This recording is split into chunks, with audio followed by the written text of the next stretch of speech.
তুমি কিচ্ছু জানো না। শোনো, ভালো করে মাথায় ঢুকিয়ে নাও, অক্ষয় কোনো সাধারণ ফাইটার নয়। তুমি ওর সাথে লড়াই করতে পারবে না। আমি তোমার ভালোর জন্যই বলছি, তুমি এখান থেকে চলে যাও। দিলীপ অয়নকে সতর্ক করে দিয়ে বললেন।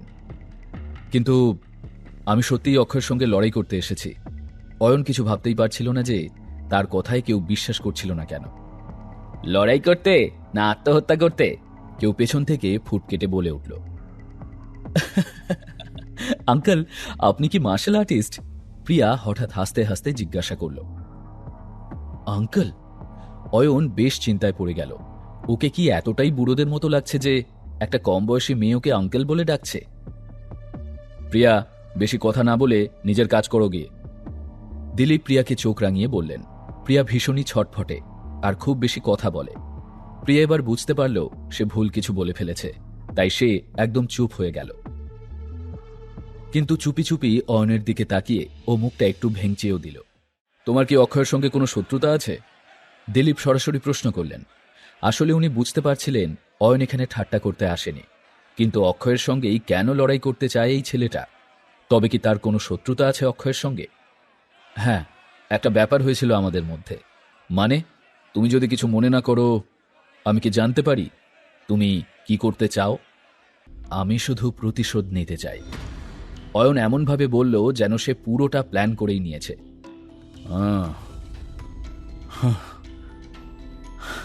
বুঝলাম। যদি আমার কথা শোনো তাহলে এখান থেকে চলে যাও। অক্ষয়ের সঙ্গে লড়াই করা তোমার জন্য ঠিক হবে না। আমি কিন্তু তোমার ভালোর কথা ভেবেই বলছি। দিলীপ একটা জোরে শ্বাস ফেলে বললেন। কিন্তু আমি যদি চেষ্টাই না করি তাহলে কি করে বুঝবো যে অক্ষয়ের সঙ্গে লড়াই করা ঠিক হবে কি হবে না? অয়ন এখনো জেদ ধরেই রেখেছিল। দিলীপ সব রকমভাবেই অয়নকে বোঝানোর চেষ্টা করলেও অয়ন যেন বুঝেও বুঝতে চাইছিল না। তখন হাল ছেড়ে দিয়ে দিলীপ বললেন, ঠিক আছে, যা ভালো বোঝো তাই করো। সবাই গ্যাম্বলার ফাইটের প্রস্তুতিতে ব্যস্ত ছিল। লড়াই শুরু হতে আর বেশি দেরি ছিল না। যেহেতু অয়নের সঙ্গে কেউ কথা বলছিল না, অয়ন হলটা ভালো করে ঘুরে দেখতে লাগল। হলটা খুব সুন্দর করে সাজানো ছিল, আর সেখানে কি ছিল না? অয়ন সেখানে কিছু বালির বস্তাও দেখতে পেল। তবে বস্তাগুলো সাধারণ বালি দিয়ে নয়, বরং লোহা দিয়ে ভর্তি করা ছিল। সেগুলোকে দেখে পরিষ্কার বোঝা যাচ্ছিল সেগুলোর ওজন অন্তত 1000 কেজি তো হবেই। সাধারণ বালির বস্তার ওজন 10 থেকে 80 কেজি পর্যন্ত হয়, কিন্তু লোহার বস্তার ওজন অনেক বেশি, 500 থেকে 1000 কেজি পর্যন্ত হয়। সবাই নানা রকম ওজনের বস্তা নিয়ে প্র্যাকটিস করছিল, কিন্তু লোহার বস্তা নিয়ে কসরত খুব কমজনই করছিল। আঙ্কেল, কি দেখছেন? অয়নের কানে একটা চঞ্চল কণ্ঠস্বর ভেসে এলো। অয়ন না তাকিয়েও বুঝে গেল সেই কণ্ঠস্বর আসলে কার। এই বস্তাগুলো দেখছি। বস্তাগুলোর দিকে দেখিয়ে অয়ন বলল। অয়ন সেখানে মার্শাল আর্টের প্রশিক্ষণ নিয়েছিল। সেখানে এর থেকেও অনেক ভারী বস্তা রাখা থাকত। হ্যাঁ, সেটা তো আমি দেখতেই পাচ্ছি যে আপনি বস্তাগুলোর দিকে হাঁ করে তাকিয়ে আছেন, চটে গিয়ে বলল প্রিয়া। যখন দেখতেই পাচ্ছ তখন জিজ্ঞেস করছো কেন? কথাটা বলেই হেসে উঠল অয়ন। কি বলতে চান আপনি? প্রিয়া দাঁত খিঁচিয়ে বলল। কি হয়েছে? প্রিয়া রেগে গিয়ে তার পাটা মাটির ওপর জোরে ঠুকে দিল, তারপর বলল, কিছু না।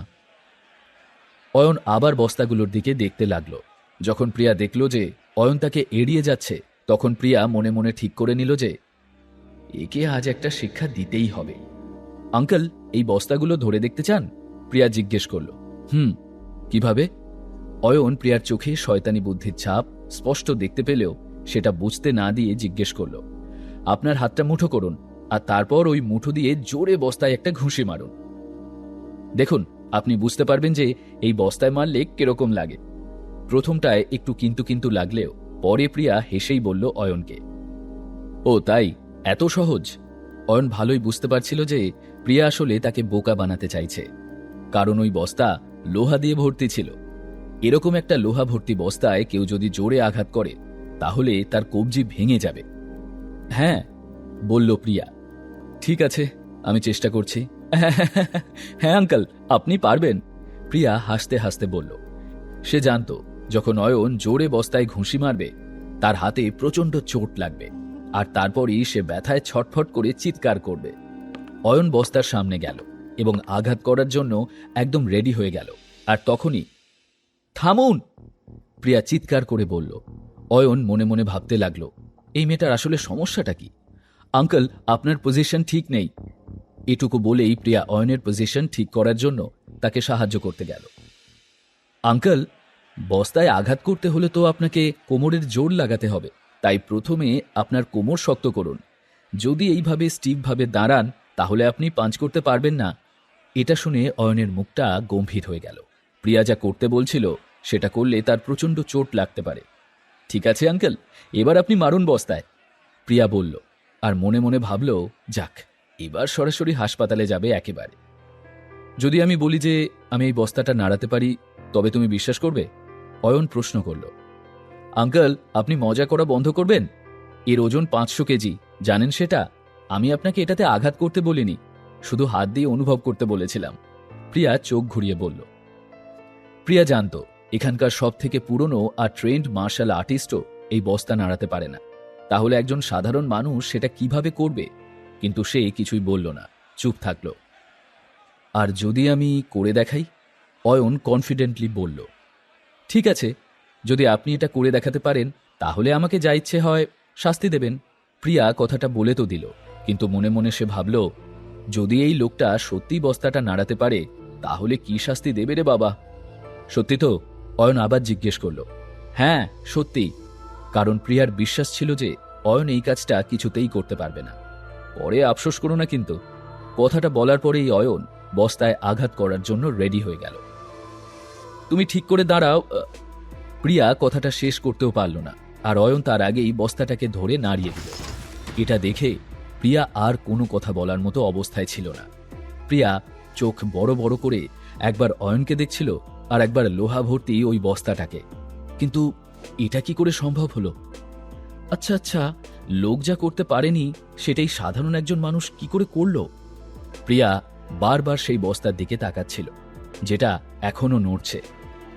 এটা দেখে প্রিয়া তাড়াতাড়ি বলল, দেখুন, যদিও আমি হেরে গেছি তাও বলে দিচ্ছি, আপনি আমাকে দিয়ে উল্টোপাল্টা কিছু করাতে যাবেন না যেন। আর যদি কোনো খারাপ কিছু করতে বলেন তাহলে আগেই জানিয়ে দিচ্ছি, আমিও কিন্তু মার্শাল আর্টের ট্রেনিং নিই। অয়নের মুখের রংটাই উড়ে গেল। সে মনে মনে ভাবছিল, এই মেয়েটা কি অদ্ভুত রে বাবা। তাকে এভাবে চুপ দেখে প্রিয়া ভাবল যে সে ভয় পেয়েছে। তখন সে অয়নকে জিজ্ঞেস করল, আঙ্কেল, আপনি কি মার্শাল আর্ট জানেন? এই লোকটার ব্যাপারে তার বেশ কৌতূহল হচ্ছিল। শোনো, প্রথমে আমাকে আঙ্কেল বলাটা বন্ধ করো। আমার বয়স মাত্র 25 বছর। তাতে কি হয়েছে? আপনি আমার চেয়ে 6 বছরের বড়। আমি আপনাকে আঙ্কেল বলতেই পারি, প্রিয়া সাফ জানিয়ে দিল। আচ্ছা, এবার বলুন তো, আপনি স্টেজ 1-এর কোন লেভেলে আছেন? সেকেন্ড নাকি ফাইনাল? প্রিয়া বুঝতে পেরে গেছিল যে সে কখনোই প্রথম লেভেলে থাকবে না। অয়ন মাথা নাড়ল।